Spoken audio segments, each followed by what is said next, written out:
All right, LDBC, this is your boy Coach Sheldon Harrison. Your laptop live on the Coach Sheldon Harrison Combat Sports Show live. Okay, folks. Here's my thing. I meant to tell y'all too. Let me tell you, guys, I've been real busy. You notice a lot of my videos been on the road. I just been busy, y'all. And a lot of y'all sent messages, and folks, it's been busy. Catch up. I just don't have the physical time to sit and just check them all because I'm grinding very, very hard. So. It ain't forgetting, I'm going to put out this work, but man, I'm just busy. But that's just the way that is. I was a little bit, I wasn't a little bit, I was a lot upset about Tonya Evinger not being able to fight Marion Reneau. I was upset because she got injured. And, I kind of got to thinking, from her last fight, was she, really ready to come back, because when you get knocked out, people don't understand, it depends on the severity of the knockout. And other things happen too. Other parts of your body, they already compromised.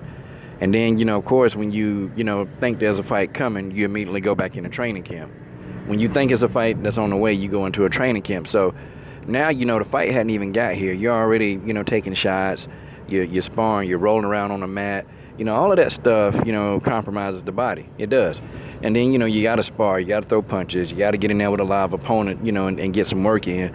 All of that stuff compromises the body. So, you got to understand when a person is knocked out, it's really a tough pill to swallow. And then when they have to come back, taking time and rest is key after a knockout. Because if you get right back in there and you start doing what you were doing, chances are, you get knocked out again.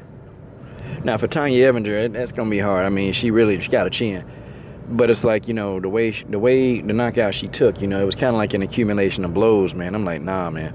Maybe she should have waited, maybe a few more months to start, because she is 37, 36, 37, and it's like your body don't heal that fast at the rate when you was like in your 20s, I mean, your body just don't do that. So, there are a lot of factors that could have played into it, her getting hurt, And, a lot of times, too, simple accidents happen. But, it's like, okay, you're hurt, you're injured. And I like the fight. This is a good fight. But I was thinking, man, they giving Tonya, Tonya coming back in. And, she already got a rough opponent. Like, a rough one. And Marion is rough. Like, you put her against anybody on the roster at bantamweight, and she going to give them a fight. And she's always in the fight, And, she can win the fights. I mean, literally, Marion her problem is technique, it's technical. Because she hadn't been in the game for so long. And it takes years, y'all, to get these skills that some of these fighters you see that are winning. Man, these people, they done sweated in them gyms when nobody wasn't around for years, man. Working on basic stuff. I'm talking about basic, like throwing jabs and leg kicks. This stuff is years in the making, and Marion has made up a gap.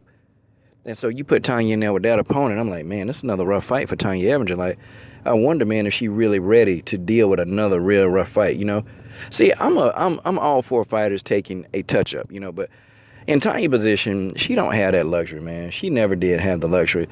And, I'm going to tell you why. See, Dana White and the company, the UFC, they have done a number on these legends, Like, first it was Cindy Dandois, First it was her. Okay, you bring her into the company, okay? And you sign her, and then all of a sudden, now she's in a fight. Well, Cindy Dandois and Misha Tate, they're all, like running around wild, okay, because now they knew it was a short notice fight, so they're trying to get her in as best shape as she can. And, for a mom, she got kids, and it's like, moms, they have to prepare. It's not the same when you don't have kids. Like, you can't just, okay. Now you got to prepare. Now she got to figure out for short notice term, when her husband work, when she go to school because she a teacher, who she going to leave with the kids. It's a lot of preparation, man. And people don't get that. So the fact that Cindy, got those kids and she's got to do all the other stuff, it's like, and now I got a short notice fight coming up that she don't have time to really prepare for. Then you put in there with one of the best, you put in there, against Alexis Davis. And, and then, you wondering why she can't perform because she ain't got no stamina. Her cardio's gone. She didn't have time to really get in the shape that she's used to getting into. So, yeah, that's why she looked the way she looked. But then they cut the girl after one fight, man. You see, this is what I don't get about them, man. Like, I call Dana White and Sean Shelby, these are legend killers. Because they do this, to these legends. And then you got Tonya Evinger. okay, who should have been in the UFC a long time ago. And Tonya Evinger is marketable. You know, she going to sell your fight. She going to come up there and mess with your announcers. I mean, Tonya Evinger has a great personality. And I love her to death. Her personality is awesome. Like, she's going to sell the fight. And you know, when she give an interview, it's real. Like, Tonya Evinger is raw, uncut, unfiltered. And that's what I like. And a lot of people can relate to Tonya Evinger. A lot of people can, but you know, of course, you know, hey, yeah, we got to fight for you, Tonya. We want to sign you. Yeah, sure, yeah, what's the fight? Hey, we need somebody to fight Cyborg. So, you know, you're going to take this legend, okay, who's already smaller than Chris Cyborg, and come on, y'all, okay? Tonya Evinger was smaller, but you're going to use this legend as a fight saver? Now, you know, I don't know, you gave $100,000, you know, but that's good. But you're going to use this legend in the game as a fight saver. You know, it just never amazes me with these guys. And Tonya Evinger wouldn't bend, you know. She wouldn't bend to these rules. She wouldn't, you know, you're not making her kiss butt, you know. And then same thing they do to Marion Reneau. Same thing, you know. First, you know, you're messing with the girl rankings, okay? First, you're messing with them. You drop her down 2 spots after winning. Okay, now you move her back up. But, okay, it's convenient how they move her back up. But, you know, everybody's inactive above her right now. So, now what? Everybody's inactive above her. And then you got the champion in the weight class, you know, want to go up to another weight class instead of fight the people in the weight class. So, I don't blame Marion. Marion said, what you want to move up for? Fight me. I don't blame her. I don't blame her for saying it. You know what? Yeah. She'll deserve a title shot. She'll deserve a title shot. Shut up. Shut up. Because if you're going to tell me that Marion, well, don't deserve a title shot, well, how you going to explain Holly Holm? That's all I got to say. Conversation over. Okay? That's it.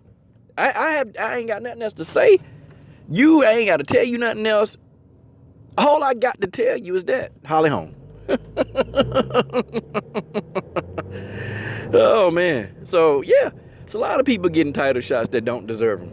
A lot of people. So, okay. I thought Marion did. That was a good thing. Call out, Marion. Yep, call out Amanda. That'll be a heck of a scrap, though. That'll be a good scrap. It actually would be a good scrap because styles. Because of the styles.